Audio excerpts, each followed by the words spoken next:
Welcome to Debbie's Back Porch. So glad you could join us again tonight.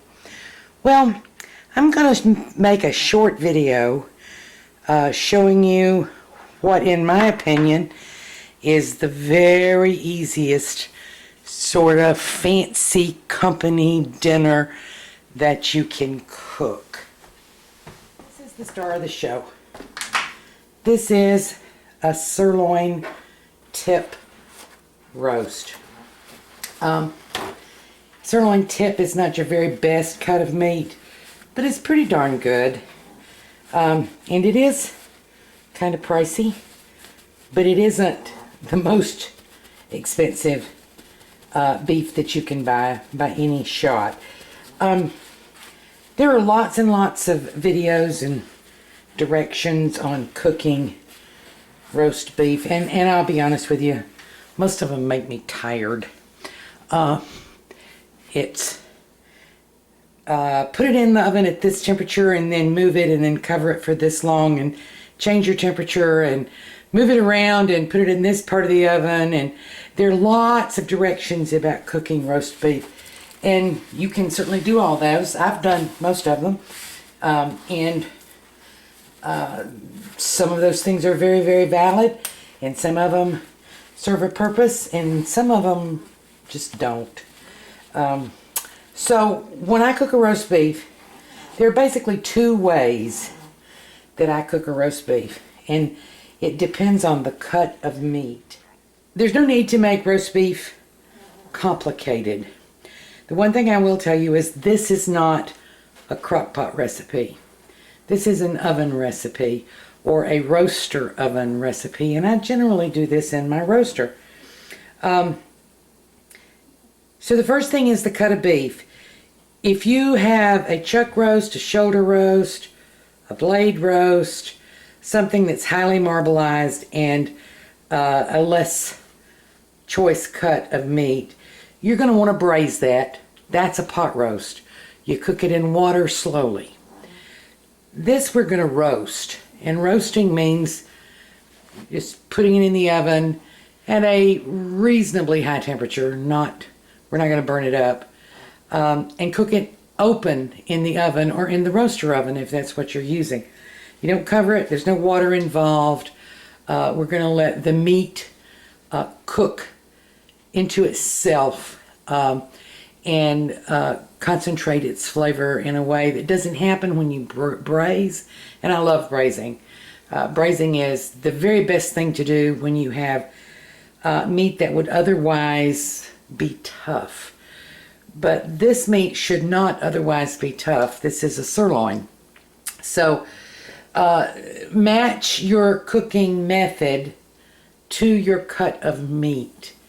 And that's not just with beef. That's true also with your pork, lamb, and with, say, even if you're cooking a chicken, if you're going to roast or bake a chicken. An older bird gets cooked a little bit differently than a younger fryer would be. So won't go into that too deeply. Here is a sirloin tip roast. Here is a jar of my homemade dry rub. And I've made this in another video. I keep a little jar of dry rub made all the time. It's basically half kosher salt and half brown sugar, or in my case, brown sugar substitute, because you know I don't use sugar. And then you can put in anything else you want to. And basically, you don't even have to put in the brown sugar. It just brings a nice flavor. And it brings a little color. But this particular one, I've got the brown sugar and the salt base. And I've added some garlic powder, which you rarely see me use any powdered spices. But I added a little garlic powder to this, and I did put about a 1/4 teaspoonful of dry mustard. But you can use any herbs you like, as long as you start with your basis of base of kosher salt, and then of course I recommend the brown sugar or the brown sugar substitute. So here we've got the roast, and you saw me dry it. You want to dry it very well, and you want to let it sit out for about 30 minutes or so to come to room temperature.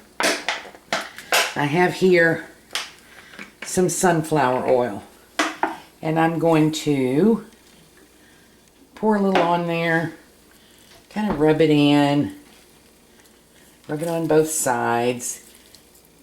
Not because the meat needs oil to be tender, but because the meat needs the oil to hold the dry rub on. It's the reason that I put the oil on. So the basis of a dry rub being salt. Someone is going to say to you, oh, don't salt your meat, it'll make it tough and dry. Well, you know, among people I know who actually are trained in cooking, it's not a question of if to salt, it's a question of when to salt. In my experience, salt does indeed dry out the surface of the meat, which helps seal the surface of the meat and helps hold in the moisture and makes for a much more tender piece of meat. Plus, it helps the meat brown because it dries the moisture out on the surface, and wet meat won't brown. So if we were braising this, we would brown it before we put it in the water because wet meat won't brown. And if you're having trouble with your crock pot recipes that the meat is dry even though you've cooked it in liquid, and you don't like the way it looks because it's gray instead of brown, brown it first. Dry it, salt it, brown it, and then put it in your liquid. So that's all the prep I'm going to do on this. I'll put it in my roaster. I'll show you that in just a second. I have the roaster set on 350. I'm going to put it in, and this is a 3-pound roast, and I'm going to start with 25 minutes per pound. That's because we like our roast beef well done. We don't like it rare. We don't like it medium. We want it well done. I'm going to cook it on 350 for 25 minutes per pound, and then I'm going to check for the internal temperature. We're wanting to get to an internal temperature of about 165, and then we wrap it in aluminum foil, and the temperature will rise another 5 degrees or so. So I'll show you all that as I do it. Be right back. Okay, this is my Nesco roaster oven. It happens to be a convection oven, meaning it has a little fan on top, but you don't have to have a little fan on top. I just have that, which actually makes it a little awkward to work with. The fan helps the meat brown just a little. It's not a whole lot different than if you're using your regular roaster oven. And with this dry rub, the meat's going to brown a little anyway. So the other option for this is to put it on a rack and put it in the oven at 350. And you'll get the same results with a little more browning. But I use the roaster for this because it's kind of out of the way. So in the bottom I have just a little water. The water will not touch the meat. The water is simply to keep the buildup off the bottom of the roaster oven. And put it on the rack.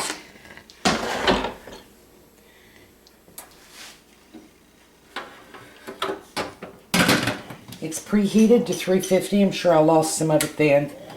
I'll turn on the little fan. I'm going to set my timer for, let's see, 25 and 25 is 50. An hour and 15 minutes, and then I'll come back and check it, and I'll show you what I got. I cheated just a little bit because I've already checked the temperature. I went 15 minutes more because, as I said, we like ours well done. Internal temperature at the thickest part is right now about 155. I'm going to wrap this up for about 20 minutes and let it rest before we do anything else with it. Okay, we've let this rest, and I often let it rest a little bit longer than the 20 minutes. But the temperature comes back up, continues to cook.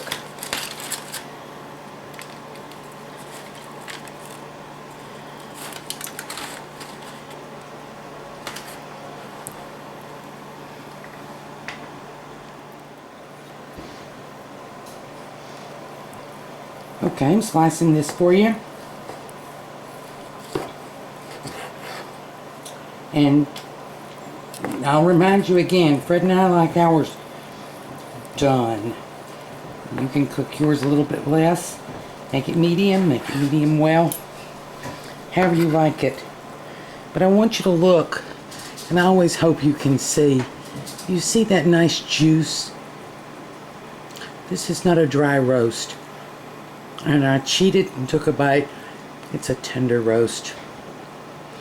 I'm going to plate this up, get it ready for dinner, and I'll be right back.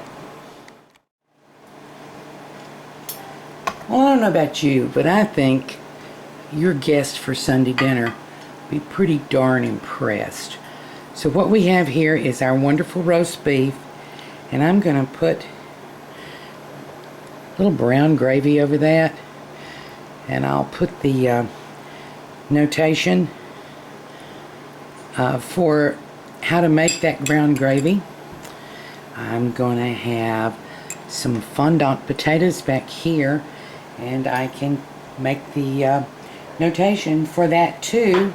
And these are my home canned green beans, and they are just scrumptious.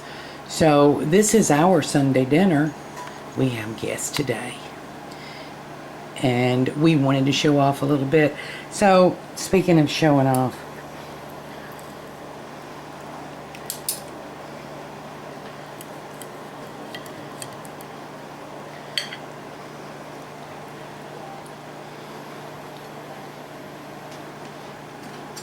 that is so yummy. Very flavorful, very easy to fix. Not the most expensive cut of beef, but still good enough for Sunday dinner. Thank you for joining us on Debbie's Back Porch. Hope to see you again tomorrow.